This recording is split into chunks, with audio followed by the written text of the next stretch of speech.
Pakistan, Myanmar and Cuba have backed China on the Hong Kong law. It's a clear indication of global coalition building. NewsX has accessed a list of 52 countries that are now with China.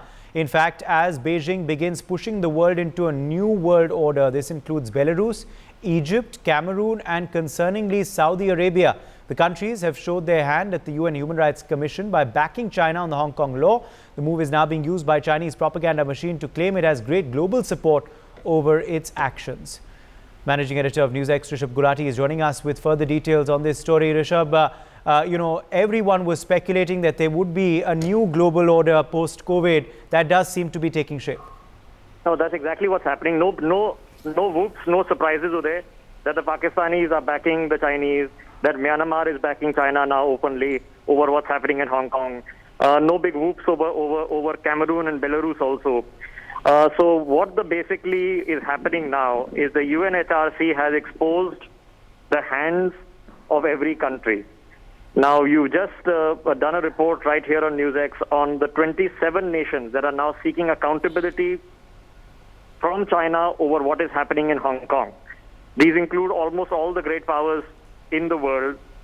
But on the other hand, the Chinese are now trying to put together their own bloc. The world is being split into blocks as we speak. This is not just a Cold War, but in many places it is potential of a hot war exists. The big issue and concern right now is that why in the world would Mohammed bin Salman, MBS and the Saudis be backing China at the UNHRC over Hong Kong? That Pakistan is backing them, no surprise, expected to do so. Myanmar backing them, no surprise, expected to do so.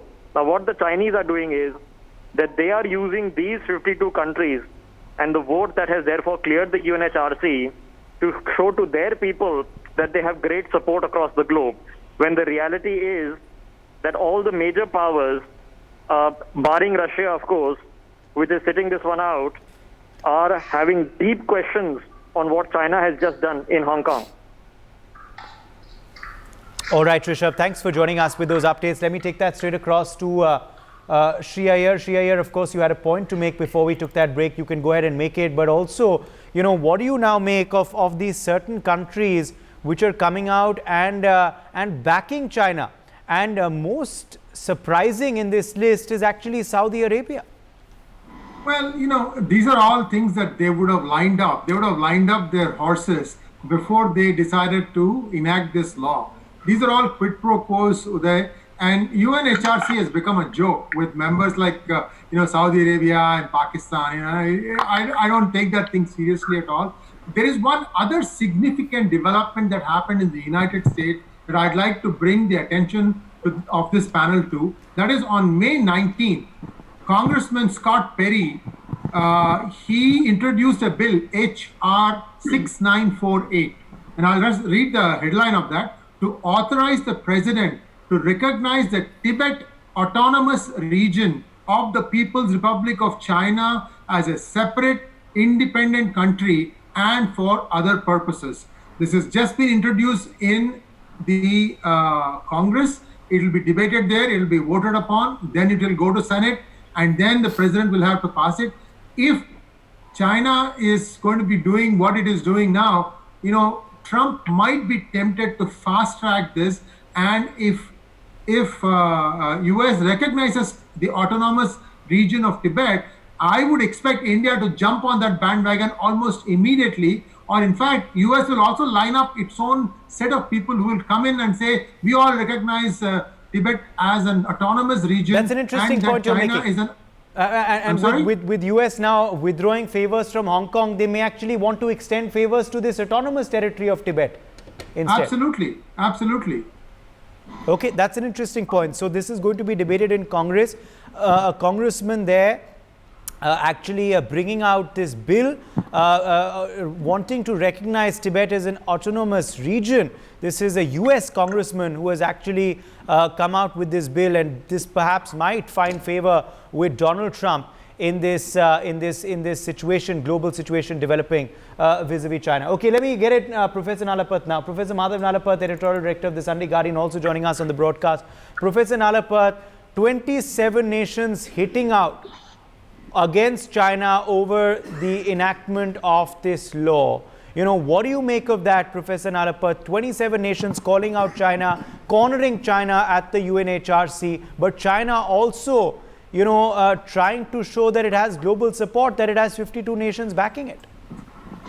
Well, I'd like to say that, in my view, I think India is finally going to join those countries that are unhappy with this particular security law. Now, there's no question of Hong Kong ever becoming separated from the PRC. That is never going to happen. But the reality is that Hong Kong is enjoying certain global privileges because of its quote-unquote autonomy. And one of them is financial. One of the largest sources of dollars in China, US dollars, is via Hong Kong. And exports to India have technically fallen from the PRC, and they have risen significantly from Hong Kong. So Hong Kong has been a very convenient window for the Chinese economy, and now that particular window, I think, is going to be shut. It's only a matter of time before the US dollar peg of the Hong Kong currency is replaced by an RMB peg. I'm not sure, there are people in Beijing who will welcome that, because once you have that kind of thing, then it's very clear to everybody in Hong Kong as to which country Hong Kong belongs to. There's going to be no doubt about it. But I think, in my view, India is also going to join the list of countries who have serious reservations. And one of the reasons is this bill also targets the permanent residents of Hong Kong. And there are many Indian citizens who are permanent residents. We already know. Previously, if I wanted to go to Hong Kong, I would simply land in Hong Kong airport, and with my Indian passport, I'd be given a 2-week visitor stay. Now I have to go online. It's not a cumbersome process, but it's a different process.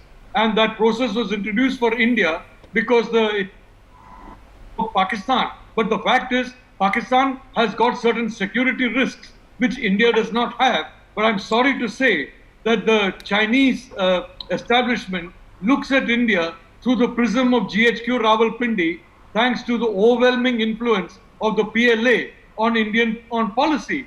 And India is treated by China as another Pakistan when it is far from that. So I only want to say, in my opinion, this bill was not necessary.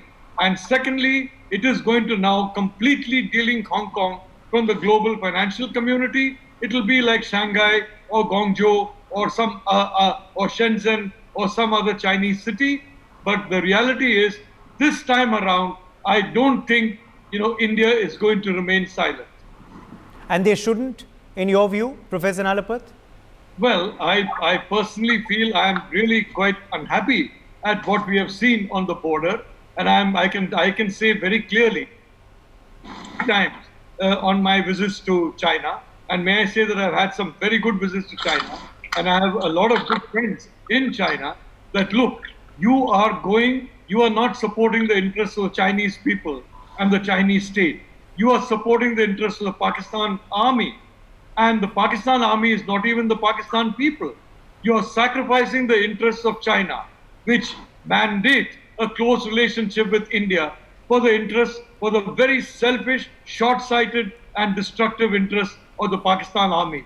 I'm afraid China has made that decision, and that is a decision now which you can see from Prime Minister Modi's recent step on 59 Chinese apps. It's going to be the first in a long line of steps, in my opinion. I think the Chinese are now going to realize that choosing the Pakistan army over the Pakistan people and choosing the Pakistan army over India, which is essential, frankly, for Chinese development of artificial intelligence and so many other things because of metadata, is a very wrong choice for the people of China. Okay, Swaran Singh, come in here. On specifically this Saudi-China tango, what explains it? Swaran Singh, decode it for us, because MBS's support for China at the UNHRC, I think, has raised many eyebrows. What explains this? On this, I am in full agreement with Mr. Iyer. Chinese would have calibrated, and I think each country, when they take a decision of this nature, they do calibrate with their close allies to orchestrate that kind of public opinion at global level. So there are no doubts about this, that Saudi Arabia may have been already consulted, and sort of this must have been a orchestration of how some countries will respond to the law of this nature. But remember, how India will respond is very interesting here.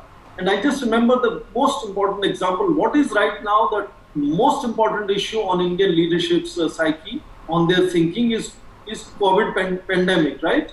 And look at how India responded to this whole campaign, started with Australia, went to European Union and United States to take a proposal to World Health Assembly. That perhaps is an ideal example to measure what India is likely to do in this case as well. So if there is a global, sort of groundswell against this issue, and there are a lot of countries are trying to say something and take this issue maybe to United Nations General Assembly, you will see a similar response from India as well. But India is definitely keeping two things in mind very clearly, and I'm happy with that. One, what is it that is dictated by India's own national interests? And second, to achieve those national interests of India, what are the leverages that India has at hand, and how can it best use those leverages? And I think we are fully in grip of how to deal with the situation.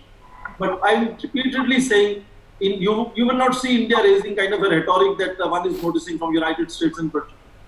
For more such videos, subscribe to the NewsX YouTube channel, hit the bell icon.